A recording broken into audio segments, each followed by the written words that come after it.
Hello everyone, welcome to the new word with height and thinking. तो दोस्तों, फिर से हमारा ये रिवाइज सीरीज चल रहा है जिसमें हम आज जानेंगे रेजोनेंस एनर्जी एंड एरोमेटिसिटी और स्टेबिलिटी के बारे में, जो रिलेटेड क्वेश्चन होते हैं सारे direct trick question approach to the point चीज़ें होंगी। बिना टाइम वेस्ट किए हम सारे क्वेश्चंस, और हर एक क्वेश्चन अलग वैरायटी का, ऐसा नहीं है कि एक ही वैरायटी के, ठीक है। तो आपके पूरे कॉन्सेप्ट क्लियर हो जाएंगे और जो भी चीज़ें नई सीखने को मिली उसे नोट करना और रिवाइज हो जाएंगे, ठीक है। चलो स्टार्ट करते हैं इसे। एक एक कैसे अप्रोच करना है, मैं कुछ स्टेप्स बताऊंगा, वैसे ही फॉलो करना, ठीक है।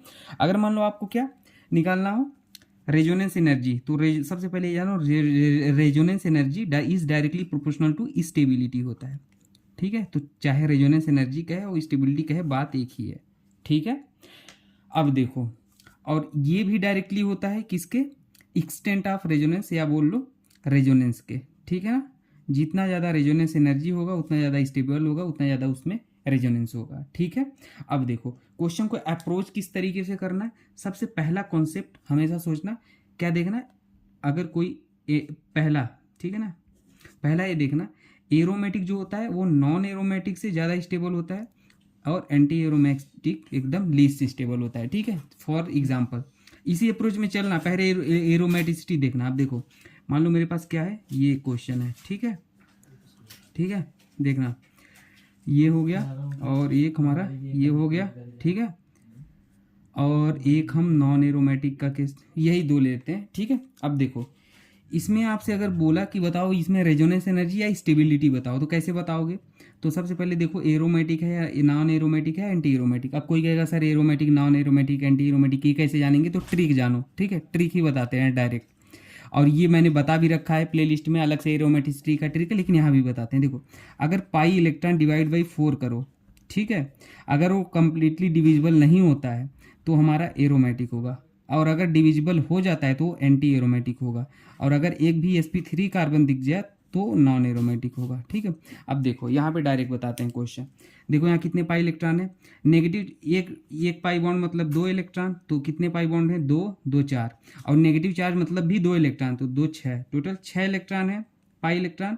और डिवाइड बाई 4 करो तो कितना हो गया, 3/2। तो ये कंप्लीटली डिविजिबल नहीं है, मतलब ये कैसा है, एरोमेटिक है। कैसा है, एरोमेटिक, ठीक है। और ये कैसा है, 2 2 4, 4 डिवाइड बाई 4 करो तो ये डिविजिबल है, मतलब ये कैसा हो गया, एंटी एरोमेटिक। और sp3 कार्बन तो दिख नहीं रहा है, ठीक है। तो एरोमेटिक, तो कौन ज़्यादा स्टेबल होगा, एरोमेटिक वाला ज़्यादा स्टेबल होगा। और ध्यान देना, एक चीज़ मैं क्या बता रहा था, नेगेटिव चार्ज मतलब 2 इलेक्ट्रॉन होता है। आप कहोगे पॉजिटिव चार्ज मतलब ना, तो यहाँ 0 इलेक्ट्रॉन लेना अगर पॉजिटिव चार्ज है। तो ये चीज़ें बेसिक बातें हैं, आप याद रखना जहाँ पे दिक्कत आ जाती है, ठीक है। ऐसे कर लेना क्वेश्चन। अब देखो, अगला अगला रूल बताते हैं, ठीक है। अगला अगला हमारा क्या होता है, जितना ज़्यादा हमारा रेजोनेंस होगा, ठीक है, उतना ज़्यादा हमारा रेजोनेंस एनर्जी होगा, ठीक है। तो अगर हम बोलें बताओ कौन सा वाला क्वेश्चन, ये वाला, यही वाला ले लो। तो इसमें अगर रेजोनेंस पूछे या रेजोनेंस एनर्जी पूछे तो इसी का ज़्यादा होगा, ठीक है। समझ में आ रही बात ना। अब देखो, जैसे मान लो हमारे पास क्या है, इक्विवेलेंट रेजोन, मान लो आपके पास क्या है, इक्विवेलेंट रेजोनेटिंग स्ट्रक्चर है। समझाते हैं, थोड़ा पेशेंस रखो। इक्विवेलेंट रेजोनेटिंग स्ट्रक्चर, ठीक है, have more resonance energy, more resonance energy. समझ रहे हो। अब देखो कैसे क्या होगा, ये बताता हूँ। जैसे मान लो मैंने ये क्वेश्चन लिखा है, ठीक है ना। तो इसमें क्या आपको कैसे बताओगे, स्टेबिलिटी बताओ या रेजोनेंस एनर्जी पूछे तो कैसे बताओगे। तो इसमें देखो 2 रेजोनेटिंग स्ट्रक्चर आते हैं। आप कोई कहेगा कैसे पता चला, तो ये रेजोनेटिंग स्ट्रक्चर हमने बताया है आपको, जीओसी में पूरा पढ़ा है, आप देख लेना कैसे।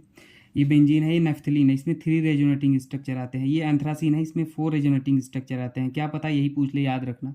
इसमें 5 रेजोनेटिंग स्ट्रक्चर आते हैं, फिनान्थ्रीन, ठीक है। तो यहाँ भी स्टेबिलिटी ऑर्डर क्या हो जाएगा, जिसमें ज़्यादा रेजोनेटिंग स्ट्रक्चर, ये।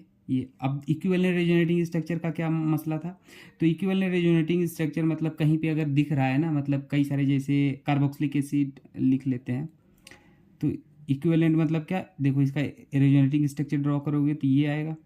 तो इक्विवेलेंट वालों का ज़्यादा स्टेबिलिटी होता है रेदर देन नॉन इक्विवेलेंट, ठीक है। तो ये हो गया।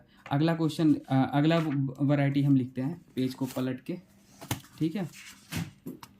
ये एक्सटेंडेड कंजुगेशन, पेज को मैं चेंज कर लेता हूँ, ठीक है। देखो अगला मैंने बताया कि क्या, अगर कहीं पे एक्सटेंडेड क्या है कंजुगेशन है ना, तो वो क्रॉस वाले से ज़्यादा होता है, स्टेबल या रेजोनेंस एनर्जी उसका ज़्यादा होता है, ठीक है। एक्सटेंडेड क्रॉस, अब जैसे मान लो मेरे पास यही है, ठीक है, ये है, तो यहाँ पे देखो ये कैसा है, लीनियर रेजोनेंस है, ऐसे ऐसे रेजोनेंस हो रहा है लीनियर, यहाँ पे इधर रेजोनेंस हो रहा है, इधर क्रॉस हो रहा है, तो लीनियर वाले का ज़्यादा रेजोनेंस एनर्जी होता है क्रॉस से, ठीक है, ये होता है। अगला कॉन्सेप्ट होता है ओवरलैपिंग का, जितना ज़्यादा अच्छा ओवरलैपिंग उतना ज़्यादा हमारा अच्छा रेजोनेंस एनर्जी या स्टेबिलिटी बोल लो, ठीक है, स्टेबिलिटी बोल लो। तो अब हम अलग अलग वैरायटी क्वेश्चन थोड़ा सा लिखते हैं, जैसे मान लो हमारा कौन सा हो गया, ये लिख लेता हूँ, ठीक है।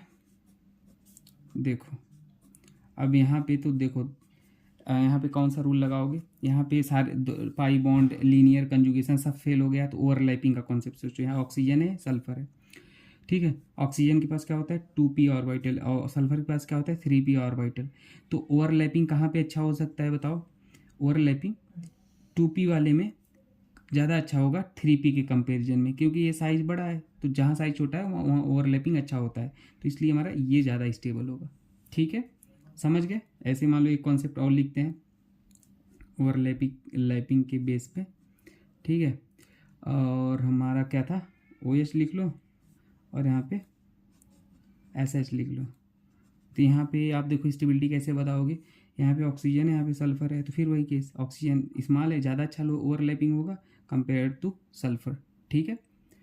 तो अब याद रख लेना, और जितना ये फिर इसकी रेजोनेंस एनर्जी भी ज़्यादा होगी, स्टेबिलिटी भी ज़्यादा होगी, कुछ भी कह लो, ठीक है ना, रेजोनेंस भी ज़्यादा होगा, ठीक है। तो ये अलग अलग वैरायटी के क्वेश्चन है, करा दिया मैंने, और एक क्वेश्चन और लिख लो, ठीक है, मैंने सारे क्वेश्चन इसी वैरायटी क्वेश्चन थे वैसे उसमें सारे, NH है यहाँ पे, और यहाँ पे क्या है, यहाँ पर भी हमारा NH है, और हमारा अब आपसे पूछ NH2 लिख लो, ठीक है। अब बोलो कौन ज़्यादा स्टेबल होगा, तो यहाँ पे ज़्यादा रेजोनेंस हो रहा है, दिख रहा है, ऐसे ऐसे पूरा रेजोनेंस हो रहा है, यहाँ पे तो केवल एक ही बार रेजोनेंस हो रहा है। कोई कहेगा सर यहाँ पे क्रॉस क्रॉस कहाँ हो रहा है, क्रॉस मतलब इधर भी हो इधर भी हो, ठीक है। अब ये मत कह देना सर ये इधर जा रहा है इधर भी जा रहा है, ठीक है, ऐसे नहीं होता, ये या तो इधर ही जाएगा या तो इधर ही जाएगा, तो ये वाला हमारा ज़्यादा स्टेबल होगा, नंबर ऑफ पाई बॉन्ड भी ज़्यादा है, ज़्यादा बेंजीन रिंग टाइप्स है, तो ज़्यादा स्टेबल होगा, ठीक है। तो ये क्वेश्चन हो गया, और कौन सा क्वेश्चन हम आपको करा दें, देखते हैं। 2 क्वेश्चन लिख लिए, इसमें स्टेबिलिटी बता दो या रेजोनेंस एनर्जी कुछ भी बता दो, तो आप देखो कैसे सोचोगे, आप अच्छा क्वेश्चन है। तो देखो इसमें अगर आप सोचोगे तो यहाँ पे ये हमारा क्या है 2p है, ठीक है, और यहाँ पर हाँ 2p नहीं, ऐसे मत सोचो, क्योंकि ये भी दोनों सेकेंड पीरियड की हैं, ये भी तो 2p है, ठीक है, बोरान कार्बन नाइट्रोजन ऑक्सीजन, तो अब ओवरलैपिंग का कॉन्सेप्ट तो होगा नहीं, दोनों 2p। अब बात आती है डोनेटिंग टेंडेंसी, देखो तो यहाँ पे लोन पेयर भी रेजोनेंस में जा रहा है, यहाँ पर भी लोन पेयर रेजोनेंस में जा रहा है, ठीक है, लेकिन कौन सा ज़्यादा लोन पेयर रेजोनेंस में जाएगा, ठीक है। तो हमारा बात आता है जो ऑक्सीजन की इलेक्ट्रोनेगेटिव होती है वो नाइट्रोजन से ज़्यादा होती है, तो ऑक्सीजन कम देना चाहेगा लोन पेयर को कंपेयर टू नाइट्रोजन, तो इसलिए यहाँ पे ज़्यादा रेजोनेंस होगा, क्योंकि नाइट्रोजन तुरंत दे देगा यहाँ पे लोन पेयर, तो इसलिए इसकी स्टेबिलिटी ज़्यादा हो जाएगी, ठीक है। अब इसमें बताओ, तो इसमें क्या कॉन्सेप्ट हो जाएगा, देखो ये 2p है, ये 3p है, ये 2p है, तो एक चीज़ तो क्लियर होगा 2p वाले का ज़्यादा स्टेबल होगा 3p से, लेकिन अब इसमें भी कंपैरिजन करोगे तो सेम कहानी, नाइट्रोजन जल्दी से डोनेट करेगा मतलब रेजोनेंस यहाँ ज़्यादा होगा, ठीक है ना, इसके साथ, और ऑक्सीजन का कंपैरिजन में तो C is greater than A, फिर ये सबसे लास्ट में हो जाएगा B, अगर ये A B C नाम दे दो, ठीक है, तो C A B ये ऑर्डर हो जाएगा, ठीक है। तो उम्मीद करते हैं आपको सारी चीज़ें समझ में आई होंगी, कुछ डाउट हो तो कमेंट सेक्शन में पूछ लेना, बाकी प्लेलिस्ट में मैंने बहुत सारी चीज़ें पढ़ा रखी है, ट्रिक और टिप्स का प्लेलिस्ट है, सारे क्वेश्चन सॉल्व हो जाएंगे, ज्योमेट्रिकल आइसोमेरिज्म ऑप्टिकल आइसोमेरिज्म सब कुछ पढ़ा रखा है, देख लेना, कभी कोई क्वेश्चन नहीं रुकेगा, सारे क्वेश्चन सॉल्व हो जाएंगे, मैंने 26 मिनट वीडियो में सब चीज़ें बता रखी है टू दी पॉइंट, ठीक है। ओके दोस्तों, थैंक यू।